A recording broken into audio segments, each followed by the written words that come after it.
kadang orang awam salah kaprah tuh startup itu sama dengan perusahaan teknologi. Ya. Padahal enggak. Jadi Terima kasih telah klik video dan audio dari Ari. Semuanya semoga menghibur dan bermanfaat. semua perusahaan yang merintis dari nol itu bisa dibilang startup apapun lini bisnisnya. Fleksibel di startup itu kita bisa bekerja dari manapun dan kapanpun. Ya. Nah, itu bisa didukung dengan ketika kita pegang laptop dan ada koneksi internet. Kita bisa kerja kapanpun dan 24 jam sih. Aku di kantor bahkan kalau pas campaign besar tuh 11 12 12 pasti nongkrongin HP. Oh, mana yang murah?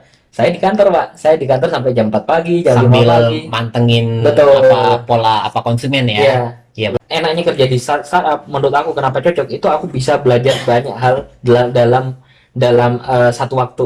Jadi Assalamualaikum warahmatullahi wabarakatuh. Selamat malam. Shalom. Shalom. Oke. Selamat datang di channelnya Ari. Area. Semuanya ada di sini. Oke, mantap. Halo Mas. Salam kebajikan.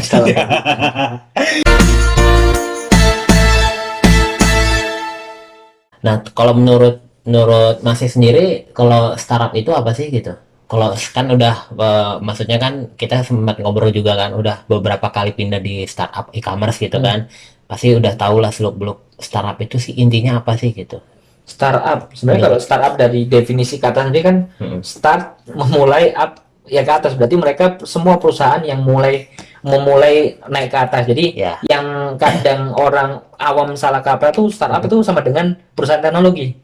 Padahal enggak. Jadi sekarang tuh yang dibuktikan bahwa startup itu bukan cuma tentang perusahaan teknologi, kayak yang tadi aku bilang contohnya franchise kopi yang terkenal itu mereka bikin model bisnisnya apa dan mereka itu startup sampai ada fundingnya, sampai ada investornya, itu mereka juga bisa dibilang startup. Oke, gitu. Tapi kan kalau nggak salah juga kan kalau seandainya mereka bilang startup itu teknologi, karena kan dengan untuk menghubungkan antara konsumen dengan si penyedia barangnya kan intinya kan menghubungkan teknologi juga.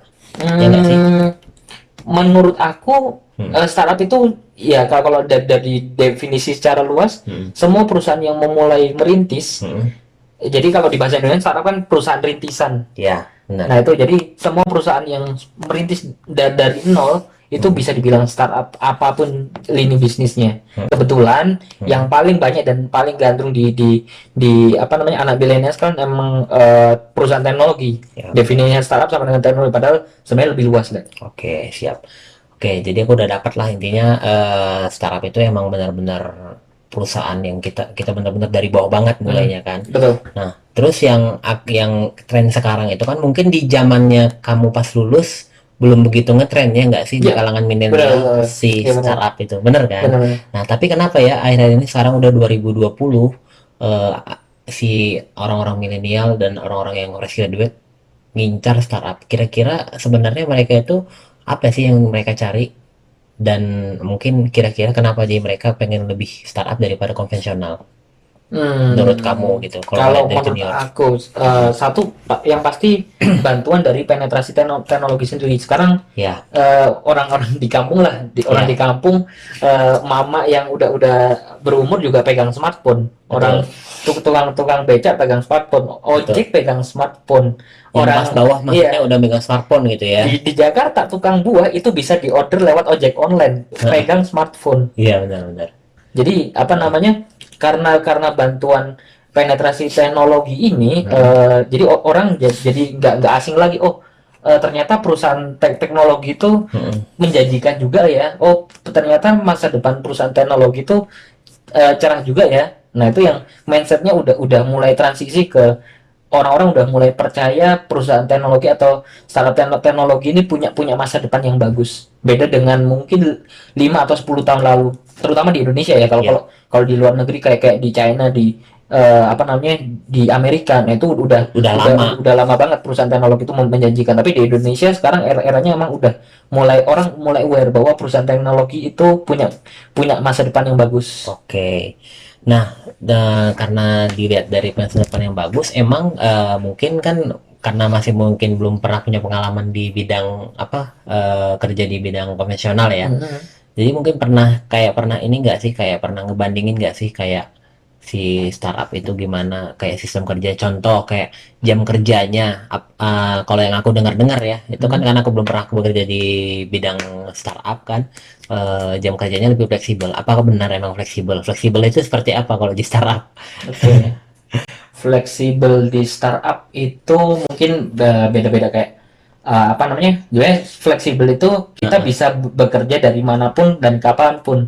Ya, Nah, itu bisa didukung dengan ketika kita pegang laptop dan ada koneksi internet, kita internet. kita bisa kerja Ya. kapanpun. Dan kalau kalau aku sendiri ngalamin emang kayak Mm-mm. jam kerja misal datang siang terus Ya. apa itu nggak ada sanksi sosial atau sanksi direct yang benar-benar dimarahin itu enggak, Oh, nggak ada. karena emang karena kerjanya fleksibel kita biasa mungkin datang siang pulangnya agak-agak larut terus apa namanya atau datang pagi pulangnya ini karena pada prakteknya aku juga sering keliling-keliling juga karena apa namanya udah pegang teknologi, jadi misal laporan bisa lewat WhatsApp, laporan email bisa ketik lewat eh, apa namanya HP, semuanya bisa dilakuin, semua reporting itu lewat HP, jadi Pakai teknologi semuanya ya ya. semuanya pakai teknologi, jadi nggak perlu lagi Hmm. pegang harus di laptop harus pakai komputernya yang ada di laptop, nggak semuanya kerjaanku aku bisa melakukan semuanya di HP. Bahkan pas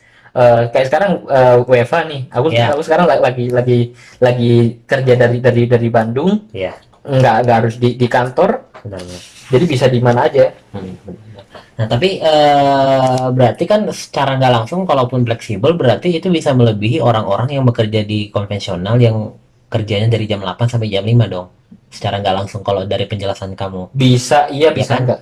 Bisa iya, bisa enggak. Nah, Tapi apakah rata-rata orang yang bekerja start kan kalau misalnya contoh kayak orang yang kayak di konvensional ya, jam 8 sampai jam 5 ya udah habis dari situ mereka nggak ngapa-ngapain lagi walaupun hmm, mereka mungkin ada PR misalnya ada kerja buat besok gitu hmm. kan. Nah, tapi kan kalau di startup kan mungkin kadang-kadang suka ada panggilan dadakan. Nah, kira-kira rata-rata anak-anak yang bekerja startup atau pengalaman pribadi sendiri nyaman nggak dengan seperti itu? Walaupun emang sebenarnya walaupun jam kerja jam 8 sampai jam 5 tapi sebenarnya suka ada kayak gitu yang fleksibel-fleksibel yang masih bilang tadi gitu. Sejauh ini menurutku nyaman-nyaman aja sih, karena apa Heeh. namanya ya fasilitas di kantor juga juga lengkap, terus kita di kantor juga apa namanya teman-temannya juga punya punya semangat yang sama untuk Mm-mm. apa bekerja, jadi selama ini nggak ada pressure yang sampai sampai stres itu loh, karena Oke. mau pulang malam itu pilihan, mau Oke. datang siang itu juga pilihan, tergantung habitnya kita lebih nyaman bekerja dalam kondisi seperti apa. Oh, oke, oke. Nah, tapi kalau misalnya kayak berarti kan dengan nggak ada dan kita ibaratnya kita jam kerja modal jam berapa aja, berarti secara nggak langsung startup itu bukannya di kantornya sendiri itu emang 24 jam atau gimana?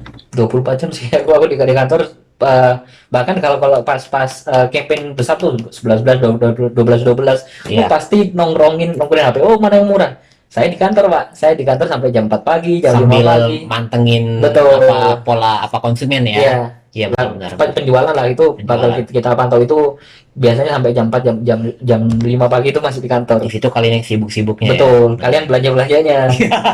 Ngabisin duit kita ya. Duit. Benar, benar, benar. Nah, terus udah itu kan job desk-nya masih kan misal lebih di balik layar ya. Hmm. Nah, yang aku dengar itu tuh aku sempat kayak riset juga aja. Ya, iya. Apa yang job desk yang kamu lakukan, misal contoh kamu di bidang IT, pasti kamu otomatis melakukan di bidang IT gitu kan. Kalau seandainya misalnya di konvensional, kamu di bidang customer service, otomatis kamu layani konsumen Ya, gitu kan. Nah, apa benar tuh kalau kerja di kayak di startup kayak gitu tuh job desk yang kamu lakuin bisa aja ada job desk yang nggak yang harusnya nggak kamu lakuin gitu. oh pasti, pasti. Itu gimana tuh ceritanya tuh? Jadi namanya startup itu karena dia merintis, mereka sedang melakukan kayak apa ya? Mereka benar-benar lagi nyusun framework Iya. apa yang bisa bagus untuk perusahaan mereka. Jadi mereka benar-benar fleksibel. Oh, misal mana yang bisa bisa bikin perusahaan ini lebih bagus. Mereka bakal nyoba berbagai cara biar gimana caranya mereka dapat pertumbuhan yang lebih lebih maksimal sih. gitu. Tapi kan misalnya kayak gitu tuh nggak sesuai dengan job desk yang di awal mungkin pas wawancara gitu kan. Emang nggak kaget atau mungkin emang harus emang kayak nyaman nggak sih dengan kayak gitu? Kadang-kadang kan ada beberapa kayak perusahaan kalau yang kerja di konvensional, ya udah gua kan bagiannya udah bagian customer service, yang masa gue tiba-tiba disuruh ngurus IT misalnya gitu.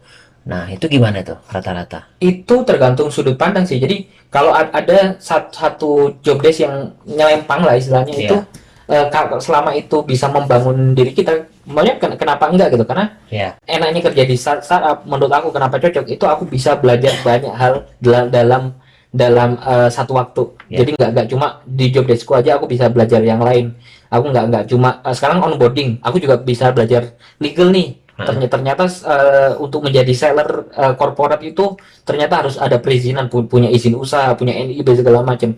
Jadi kita nggak cuma terpaku sama satu hal. Jadi sudut pandang, kalau kita sudut pandangnya positif, maka itu tuh jadi satu tantangan. Dan kalau misal ini dikasih job desk yang berlebihan dan apa namanya nggak sesuai yang kita nggak sesuai yang kita inginkan atau segala macam, kebetulan di apa ya, di perusahaan yang pernah aku jalani, itu tuh mereka open untuk feedback. Oh ini kok dikasih kerjaan lebih yang nggak sesuai. Kalau aku emang merasa udah terlalu ini, itu bisa dikonsultasikan, dan benar-benar menurutku open minded sih. Oh, berarti intinya kalau misalnya ngerasa nggak sanggup, ada komunikasi ya? Yes, semuanya. Misalnya mungkin kayak apa ya, kayak evaluasi gitu Iya, kali ya? betul. Oh, oke. Siap. Oke. Tunggu dulu nih, masih ada lanjutannya loh. Wah, terima kasih ya sudah nonton dan dengar video dan audionya sampai habis. Dari Ari, semuanya semoga menghibur dan bermanfaat.